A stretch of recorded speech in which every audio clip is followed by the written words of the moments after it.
जय हिंद बच्चों। आज हम लोग सॉल्यूशन का बचा हुआ टॉपिक पढ़ेंगे। एक दो टॉपिक रह गया है जिसमें जैसे कि स्ट्रेंथ ऑफ सॉल्यूशन है हमारा, है ना। तो उसमें एक दो टॉपिक रह गया है, यही कल नहीं हो पाया था। तो चलिए देखते हैं। नॉर्मेलिटी, है ना। किसी भी सॉल्यूशन के 1 लीटर में जो भी सॉल्यूट डिज़ोल्व होता है उसके ग्राम इक्विवेलेंट को उस सॉल्यूशन का नॉर्मेलिटी कहते हैं, है ना। यानी कि ग्राम इक्विवेलेंट मतलब, इक्विवेलेंट का मतलब क्या होता है ना। इक्वलिटी के बारे में बात करना, है ना। तो चलिए देखते हैं एक करके, है ना। तो देखिए क्या लिखा गया है। किसी भी सॉल्यूशन के 1 लीटर में डिज़ोल्व सॉल्यूट के ग्राम इक्विवेलेंट को उस सॉल्यूशन का नॉर्मेलिटी कहते हैं। यहाँ पे आप लोगों को थोड़ा दर्द हो रहा होगा समझने में, तो इसे मैं थोड़ा आसान भाषा में समझा देता हूँ। यानी कि मैं कहना ये चाह रहा हूँ कि सबसे पहले तो ये जान लीजिए कि नॉर्मेलिटी को हम लोग एन से डिनोट करते हैं, कैपिटल एन से। तो अगर मैं एन को सिंपल शब्दों में लिखूँ तो मैं ऐसा बोल सकता हूँ कि W/V इंटू 1000। ओके। तो यहाँ पे W हमारा क्या है ना। V क्या है, तो 1000 क्या है। तो W यहाँ पे हमारा वेट हो गया, V हमारा वॉल्यूम हो गया, N तो नॉर्मेलिटी है ही, है ना। तो अगर हम लोग यहाँ पे E भी लिख दें, है ना, तो ये E हो जाएगा हमारा ग्राम इक्विवेलेंट। यहाँ पे E क्या है, ग्राम इक्विवेलेंट, है ना। और यहाँ पे हमारा W क्या है, अमाउंट ऑफ सॉल्यूट, यही ना वेट होता है हमारा, अमाउंट ऑफ सॉल्यूट। V हमारा वॉल्यूम है, यानी वॉल्यूम जो भी दिया होगा हमें। तो इस तरीके से हम लोग नॉर्मेलिटी निकाल सकते हैं। इसीलिए लिखा गया किसी भी सॉल्यूशन के 1 लीटर में जितना भी सॉल्यूट डिज़ोल्व होता है उसी के ग्राम इक्विवेलेंट को सॉल्यूशन का नॉर्मेलिटी कहते हैं। ओके। अच्छा, तो मुझे पता है आप लोगों को यहाँ पे ग्राम इक्विवेलेंट को लेके दर्द हो रहा होगा, तो चलिए थोड़ा सा ग्राम इक्विवेलेंट को देख लेते हैं, तभी चलेंगे दूसरे टॉपिक पे। ग्राम इक्विवेलेंट आखिर होता क्या है ना। तो कहा जाता है कि जो हमारा सॉल्यूट होता है उसका जो भी एटॉमिक मास होता है, और जैसे सॉल्यूशन है हमारा, तो सॉल्यूशन में जितने भी पॉजिटिव आयन होते हैं, है ना, जैसे कि हमारे कैटायन हो गए, उनका जो भी नंबर होता है उनके रेशियो को ही ग्राम इक्विवेलेंट बोलते हैं, है ना। तो चलिए देखते हैं ग्राम इक्विवेलेंट क्या है ना। तो मैंने क्या बोला कि सॉल्यूशन का जो भी मोलिक्यूलर वेट होगा, है ना, और हमारे सॉल्यूट में जो भी पॉजिटिव आयन होंगे, है ना, सॉल्यूट में present positive ion that is cation, है ना, का नंबर,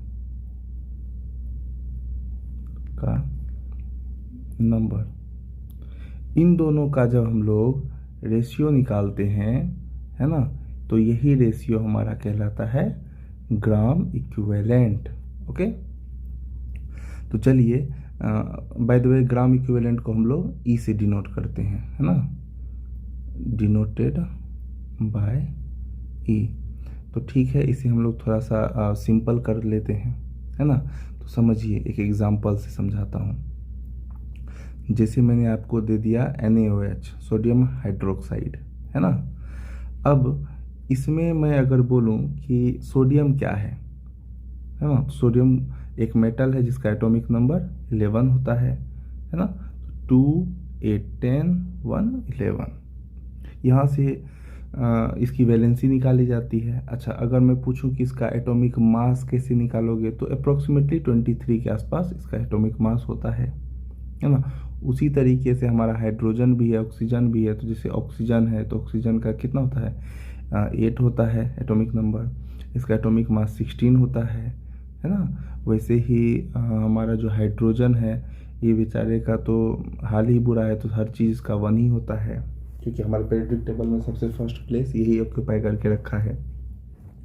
तो अगर हम लोग यहाँ से इसका ग्राम इक्विवेलेंट के पास चलें, है ना, तो वो भी निकाल सकते हैं, है ना। और अगर हम लोग ये बात करें कि चलो भैया पहले मोलिकुलर वेट तो निकालने सीख जाएं, तभी ना ग्राम इक्विवेलेंट निकालेंगे, तो ठीक है, कोई बात नहीं, मोलिकुलर वेट निकालने सीख लेते हैं पहले। तो जैसे कि सोडियम हाइड्रोक्साइड है, तो इसका मोलिकुलर वेट कैसे निकालोगे, तो सोडियम जो है हमारा, इसका 23 है ना, ऑक्सीजन का देख लीजिए 16 है, हाइड्रोजन का 1 है, देख लो, सोडियम का 23, ऑक्सीजन का 16 और हाइड्रोजन का 1। इन तीनों को जब ऐड अप करते हैं तो हमारे पास टोटल कितना आया, 40, है ना। तो ये यहाँ से हमारा मोलिकुलर वेट आराम से निकल सकता है ना। और इसी को मान लो कि तुम्हारे सॉल्यूट में जितना भी पॉजिटिव आयन प्रेजेंट है उससे अगर डिवाइड करेंगे तो ग्राम इक्विवेलेंट भी निकल जाएगा। तो चलिए ग्राम इक्विवेलेंट भी देख लेते हैं क्या होता है ना। तो सोडियम के पास हमने क्या देखा कि इसकी वैलेंसी 1 जा रही है, यानी ये एक डोनेट करेगा, है ना। इसके ऊपर में प्लस का चार्ज होगा, तो यानी कि अब जो OH आयन बचा है हमारा, उसके ऊपर क्या चार्ज होगा, माइनस, है ना। तो हमने क्या देखा कि यहाँ पे पॉजिटिव आयन का नंबर कितना, वैसे माइनस का कोई लेना देना है नहीं, क्योंकि पॉजिटिव आयन का नंबर हम लोग जज कर रहे हैं, है ना। तो पॉजिटिव आयन हमारा 1 है, तो यहाँ पे क्या करेंगे, 1 से डिवाइड कर देंगे, है ना। तो दैट इज़ 40, यानी कि हमने क्या देखा कि हमारा ग्राम इक्विवेलेंट भी 40 ही है यहाँ पे आंसर। ओके, आई होप आप लोगों को ये बात समझ में आया होगा। तो चलिए, अगर कोई कसर बाकी रह गया तो वो भी पूरा कर लेते हैं। एक और एग्जाम्पल देखते हैं, है ना।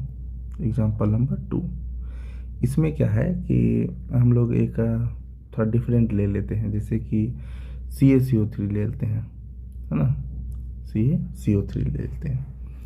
अब कैल्शियम का एटॉमिक नंबर होता है 20, जो कि एक मेटल है ना। इसका एटॉमिक मास होता है हमारा अप्रोक्सीमेटली 40, है ना। अच्छा, तो पहले एटॉमिक नंबर के बेसिस पे कैल्शियम को देख लेते हैं। तो 2, 8, 10, है ना, 8, 18 एंड 2, यानी कि अब यहाँ पे सारा कमाल इस 2 का होगा। 2 का क्या होगा, तो जाहिर सी बात है ये 6 या तो ले सकता है ना, तभी ऑक्टेट पूरा होगा, या फिर 2 डोनेट करेगा तभी इसका ऑक्टेट कंप्लीटेड रहेगा। तो इसके लिए ये तो भैया सौदा खरा खरा नहीं है, खरा खरा सौदा तो यही है, यानी कि ये 2 डोनेट करेगा। वैसे भी मेटल की प्रॉपर्टी होती है कि वो आयन डोनेट करता है ना, चार्ज डोनेट करता है। तो इसीलिए कैल्शियम के ऊपर में चार्ज आया क्या, तो +2 का, है ना। बाय द वे, अगर हम लोग अब यहाँ से मोलिकुलर वेट निकालने जाएं कैल्शियम कार्बोनेट का, तो कैल्शियम का होता है 40, है ना, कार्बन का होता है 12 एंड ऑक्सीजन का होता है, अभी हमने किया था 16, और ऑक्सीजन कितने हमारे पास 3, तो 3 यहाँ पे लिखा, है ना। तो इसे जब सॉल्व करोगे तो क्या आएगा, 40 + 12 + 48, है ना। इन सबको जब एडअप करेंगे तो 48, 12 हो जाएगा हमारा 60, और ये हो जाएगा टोटल 100, है ना। तो ये निकला हमारा क्या, मोलिकुलर वेट, है ना। लेकिन हमें तो निकालना है ग्राम इक्विवेलेंट, है ना। तो ग्राम इक्विवेलेंट के लिए अभी मैंने आप लोगों को ऊपर क्या बताया था कि मोलिकुलर वेट, है ना, मोलिकुलर वेट और पॉजिटिव आयन का रेशियो करना है हमें, है ना। क्या करना है, मोलिकुलर वेट और पॉजिटिव आयन का रेशियो करना है। तो मोलिकुलर वेट हमारा कितना हो गया, 100 अभी निकाला, और पॉजिटिव आयन हमने निकाला था, देखो क्या है इसके ऊपर में, +2 है, तो ये +2 का यहाँ पे इस्तेमाल करो, है ना। तो क्या हो जाएगा 2, अब इसे डिवाइड करेंगे तो क्या आया 50, तो ये हमारा निकला ग्राम इक्विवेलेंट। अब आप लोगों को ये बात समझ में बिल्कुल अच्छे से आ गया होगा, तो वीडियो पॉज करके आप लोग ये वाला ट्राई कर सकते हो, है ना। H2SO4। यहाँ पे अगर मैं बात करूँ हाइड्रोजन की, तो hydrogen atomic number 1, atomic mass, इधर समझिए कोई एलिमेंट होता है तो यहाँ पे उसका एटॉमिक नंबर होता है और ऊपर में हम लोग एटॉमिक मास लिखते हैं, उल्टा नहीं लिख देना है ना। तो हाइड्रोजन का एटॉमिक नंबर 1 ही है, यानी डुप्लेट पूरा करने के लिए इसे एक और की ज़रूरत पड़ेगी।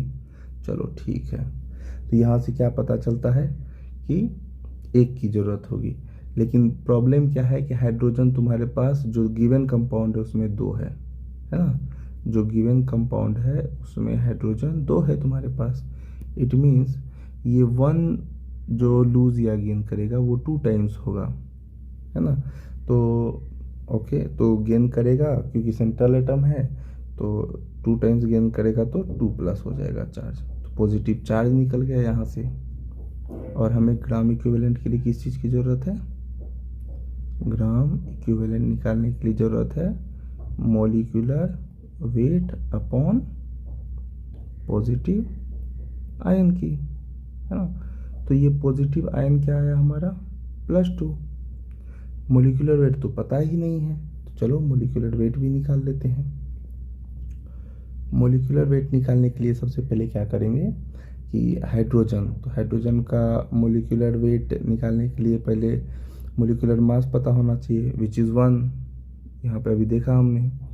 सल्फर का होता है 16, है ना, सल्फर का 16 होता है। ऑक्सीजन का तो हमने देखा ही 8 होता है, तो 8 होता है अगर, तो एटॉमिक मास हो गया ऑक्सीजन का 16, और सल्फर का अगर 16 एटॉमिक नंबर होता है तो इट मीन्स उसका एटॉमिक मास 32 होगा। तो चलो यहाँ पे लिखते हैं 32। और ऑक्सीजन कितने हैं हमारे पास, तो 4 हैं, और उसका मास कितना है तो 16 है। अब इसे सॉल्व करो तो 2 + 32 + 16 4 जा 64, है ना। अब इसे ऐड करेंगे तो क्या आएगा 4 2 6 2 8 6 3 9 9 क्या आया हमारा molecular weight, that is 98 molecular weight. इसे अब करो डिवाइड करोगे तो क्या आएगा 49, which is our gram equivalent. Done. चलो एक और ट्राई करते हैं। ये अगर आपने करेक्टली बना लिया तो अब आपको नॉर्मेलिटी में दर्द नहीं होगा। तो चलो सबसे पहले हाइड्रोजन का atomic number 1, atomic mass 1, nitrogen का एटॉमिक नंबर 7, एटॉमिक मास 14, वैसे ही ऑक्सीजन का तो atomic number 8, atomic number 16। But तुम्हारे पास ऑक्सीजन क्या है तो टोटल 3 है। इट मीन्स 3 के लिए क्या करेंगे हम लोग, तो 3 के लिए करेंगे 3 × 16, है ना। तो चलो मॉलिक्यूलर वेट सबसे पहले निकालते हैं। 2 बातें निकालनी है ग्राम इक्विवेलेंट के लिए। ग्राम इक्विवेलेंट के लिए क्या क्या 2 बातें करनी है, molecular weight upon number of positive ion, है ना। अरे नंबर ऑफ पॉजिटिव आयन तो निकाला नहीं, निकालने की क्या ज़रूरत है। हाइड्रोजन बेचारा एटॉमिक नंबर 1 कैरी करता है, 1 ही है, डुप्लेट पूरा करने के लिए एक और लेगा, यानी हाइड्रोजन के ऊपर में +1 का चार्ज आएगा। तो इससे हमें पता चल गया कि हमारा डिनोमिनेटर 1 ही होगा। अब मॉलिक्यूलर वेट तो पता ही नहीं है, तो चलो मॉलिक्यूलर वेट पता करते हैं। किसका, तो HNO3 का। तो हाइड्रोजन 1, नाइट्रोजन 7 है तो 14, ऑक्सीजन 3 टाइम्स है और होता कितना है इसका 16। तो इन सबको सॉल्व करेंगे तो क्या आ जाएगा 1 + 14 + 48 और इन सबको ऐड करेंगे तो 63। ओके, तो पुट करते हैं, चलो 63 अपन 1 = 63। That is our correct answer of gram equivalent. Done. तो ये टॉपिक हमारा यहाँ पे कंप्लीट हुआ नॉर्मेलिटी का। तो चलिए अब मोलैरिटी भी देख लेते हैं।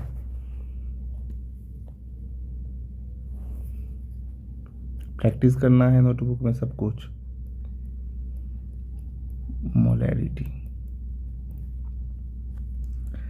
मोलैरिटी क्या होता है कि किसी भी सॉल्यूशन के 1 लीटर में जो भी सॉल्यूट डिसॉल्व होता है, क्या बोला मैंने, किसी भी सॉल्यूशन के 1 लीटर में जो भी सॉल्यूट डिसॉल्व होता है, यानी जितना अमाउंट डिसॉल्व होता है सॉल्यूट का होता है, ठीक है, उसका जो भी ग्राम मॉलिक्यूल होता है या फिर नंबर ऑफ मोल बोल सकते हो, उसी को सॉल्यूशन का मोलैरिटी कहते हैं। और इसे हम लोग एम से डिनोट करते हैं, कैपिटल एम से। उसे कैपिटल एन से करते थे नॉर्मेलिटी को, और मोलैरिटी को कैपिटल एम से करते हैं। तो यानी मैं कहना ये चाहता हूँ कि m = होता है हमारा weight of solute upon volume of solution into 1000। But मैंने क्या बोला कि जो भी सॉल्यूट डिसॉल्व है ना, उसके ग्राम मॉलिक्यूल या फिर नंबर ऑफ मोल ना, तो ऐसे लिख देते हैं कि 1 लीटर में जो भी सॉल्यूट डिसॉल्व हुआ है हाँ, किसी भी सॉल्यूशन के 1 लीटर में जो भी सॉल्यूट डिसॉल्व हुआ है उसके नंबर ऑफ मोल्स को सॉल्यूशन का मोलैरिटी कहते हैं, है ना। तो यानी कि अब नंबर ऑफ मोल्स की बात है तो वो भी पुट करना पड़ेगा। तो चलो यहाँ पे लिख देते हैं नंबर ऑफ मोल्स। तो यहाँ पे हमारा W क्या है ना, तो यहाँ W हमारा है उस सॉल्यूट का वेट ना, सॉल्यूट का वेट है, और V हमारा वॉल्यूम है किसका, तो सॉल्यूशन का। स्मॉल m क्या है यहाँ पे, तो number of moles of solute ना, सॉल्यूट का नंबर ऑफ मोल्स है वो। डन। तो अब बात ये आती है कि चलो भैया मोलैरिटी जो है ऐसे तो देख लिए, और क्या क्या फैक्ट हो सकता है मोलैरिटी को लेके। तो मोलैरिटी को लेके और एक बात कही जाती है कि जो हमारा मोलैरिटी है वो पर लीटर, ऐसे भी लिख सकते हैं कि पर लीटर सॉल्यूशन में, है ना, कॉन्सेंट्रेशन देखने के लिए इस्तेमाल किया जाता है, ठीक है, कॉन्सेंट्रेशन देखने के लिए इस्तेमाल किया जाता है। ओके। दूसरी बात कि जो हमारा मोलैरिटी है, इसके बारे में और एक बात बोला जाता है कि 1000 ग्राम सॉल्वेंट, है ना, हाँ, 1000 ग्राम सॉल्वेंट में कॉन्सेंट्रेशन देखने के लिए भी इसका इस्तेमाल किया जाता है। Okay, done.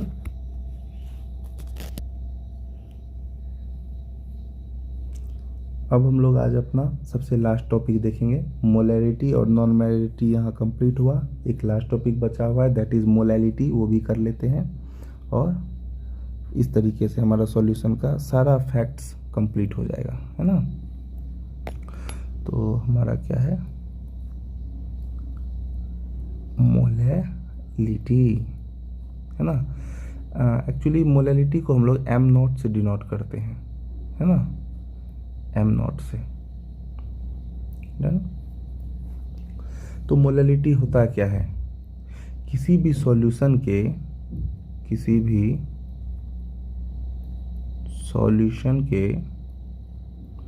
1000 ग्राम सॉल्वेंट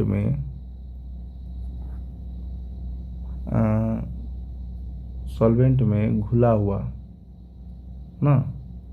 हुआ या डिसॉल्व हुआ, है ना, घुला हुआ सॉल्यूट के नंबर ऑफ मोल्स को ही मोलैलिटी कहते हैं, है ना। और मोलैलिटी को हम लोग एम नॉट से डिनोट करते हैं, तो डिस्कस कर ही लिया। तो इसे कैसे लिखेंगे, तो यहाँ M not equal to A upon B into 1000 upon M लिखेंगे, है ना। अब यहाँ पे A क्या है हमारा, कुछ भी लिख सकते हैं तुम लोग, x अपॉन वाई भी लिख सकते हो। तो यहाँ पे हमारा है ये जो हमारे पास सॉल्यूट है ना, जो हमारे पास सॉल्यूट है उसका वेट होगा, है ना। और B जो है हमारा, ये उस क्या बोलते हैं, उल्टा लिख दिएगा, हाँ, इस सॉल्वेंट का वेट है ना। और ये सॉल्यूट का वेट है ना। आई एम सॉरी, गलत लिख दिया, सब उल्टा पुल्टा हो गया। यहाँ पे हमने गलत लिख दिया है ना। ये जो सॉल्वेंट है ना, ये आएगा यहाँ, क्योंकि डिनोमिनेटर में है ना, तो सॉल्वेंट नीचे और सॉल्यूट हमेशा न्यूमरेटर में लिखते हैं, तो ये थोड़ा गलत हो गया था। और m तो हमें पता ही है ना, कि नंबर ऑफ मोल्स ऑफ क्या होगा, सॉल्यूट, है ना। तो देखिए यहाँ पे भी हम लोगों ने वेट, वॉल्यूम, m लिखा है, हाँ। यहाँ पे ए बी इसीलिए लिख दिया क्योंकि ये इकलौता अभी फार्मूला ऐसा था जिसमें हमें सॉल्वेंट और सॉल्यूट दोनों लिखना पड़ा। अदरवाइज अगर आप लोग ऊपर जाके देखें तो हम लोगों ने हमेशा सॉल्यूट ही लिखा है, सॉल्वेंट नहीं लिखा है ना। तो आई थिंक आप लोगों को सॉल्यूशन का ये दोनों सेशन अच्छा लगा होगा। Thank you, bye bye, take care.